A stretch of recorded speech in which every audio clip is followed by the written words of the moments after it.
All right, people, this is number 3 in our 1.4 notes, solving linear systems with 3 variables. Last week we did the first 2 in class. We did 1 and 2. We have not done number 3. 4 and 5 are going to be your homework. We'll talk about that later. So for number 3, you're looking at 3 different equations. I have a total of 3 different variables. I have some x's, some y's, and some z's. Don't forget your answer is going to be a point in 3 dimensions, meaning I'm going to have an x, a y, and a z. Sometimes you're given some of those right away, sometimes you're not. Like in this case, I'm not given any parts of my answer, as opposed to number 1. You can look back on that. So my goal is to get all 3 of these numbers, but the way we did number 2 is we got 2 different equations down to just 2 variables. Now, like, I already have one equation that only has 2 variables. This middle equation just has x's and y's. So if I can get something else that only has x's and y's, then it's going to help me out. Okay. So why don't we use these 2 equations? 2x minus 5y plus z equals negative 6, and 2x minus y plus 3z equals negative 18. Now I'm trying to get rid of the z's. So I'm trying to figure out how I can make opposites between these. Now this is going to take a little bit of math. If I multiply this top equation by negative 3, check this out. I'm going to multiply every single piece by negative 3, but I want you to specifically see what happens when I take negative 3 times z. It's going to make a negative 3z. And that's going to create an opposite with this bottom equation. But negative 3 times 2x is a negative 6x. Negative 3 times negative 5y is a positive 15y. And then negative 3 times negative 6 is a positive 18. So I took negative 3, multiplied it by this top equation, and I wrote it right here. Now, notice if I take my new equation in red and this equation right here, these 2 things are going to cancel out. Then I'm left with, let's see, 2x minus 6x is a negative 4x. Negative y, aka negative 1y, plus 15y gives me 14y. And this is equal to, those went away, 36. All right, now I've got negative 4x plus 14y equals 36. That's the random equation we just found. And this one right here, negative 2x minus 4y equals negative 26. That should look like a normal problem that we've done in the past. Okay, so for this normal problem, now I'm just trying to find opposites. Do I have any opposites right now? I don't. You can do this in a bunch of different ways. If you want to just take 2 numbers and switch them, and then make sure one has a positive sign, one has a negative sign, that'll work. I'm going to work a little smarter here. I'm going to multiply this bottom equation by negative 2, but I'm going to leave the top equation the same. Now here's why. If I leave this top equation the same,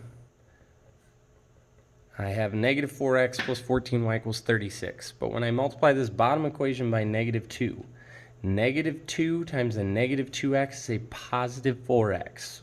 Right there, hopefully you can see I'm going to have opposites. When I add them, my opposites are going to go away. That's why I chose negative 2, because I realized the opposite of a negative 4x is a positive 4x. So I needed to multiply this by a negative 2 to make it a positive 4x. But I'm also going to multiply negative 2 by negative 4y to make a positive 8y. And then negative 2 times negative 26 to make, what would that be, 52? All right, some large numbers, but nothing too crazy. And we're going to add these together. 14y plus 8y is 22y. And then 36 plus 52 is 88. Gives me a 1-step equation. If I divide by 22, I get that y equals 4. Worked out kind of nicely. So I'm going to come back up here, and I'm going to plug in y equals 4. All right? So now I've got a lot of different options, but I'm going to notice that I originally had an equation that only had x and y, and we just found out what y is. So I can take that equation, negative 2x minus 4y, and I can plug in what we just found for y. We just found out that y is 4. Now notice this equation only has one letter, x, and I can solve for that. Negative 2x minus 16 equals a negative 26. And that's a two-step equation. So if I add 16 to both sides, I get negative 2x equals negative 10. And then I divide by negative 2.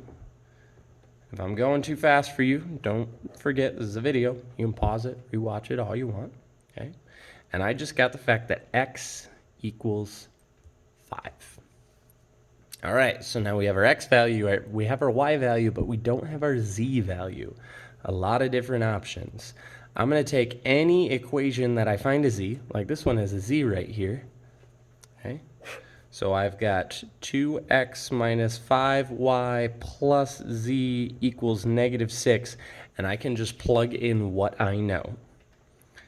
I know what x is, I know what y is, and I'm looking for z. We said x was 5, y was 4. Once I plug those in, you should notice here I only have one letter, and that is a z. We'll solve. 2 times 5 is 10. 5 times 4 is 20. 10 minus 20 is a negative 10.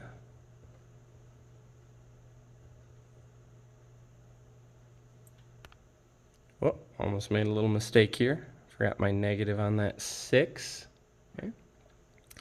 And when we add 10, I get z is equal to 4 as well.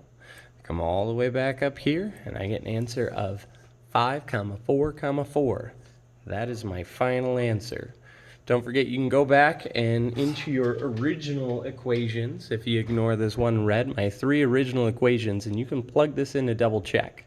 So like I'd plug in 5, 4, 4, see if this all comes out to negative 6. Or for this middle equation, I'd plug in 5 for x, 4 for y. Calculate this, see if it comes out to negative 26. Same thing on the bottom, plug in 5, 4, 4, see if all of that comes out to 18. All right, that's example 3, 1.4 notes.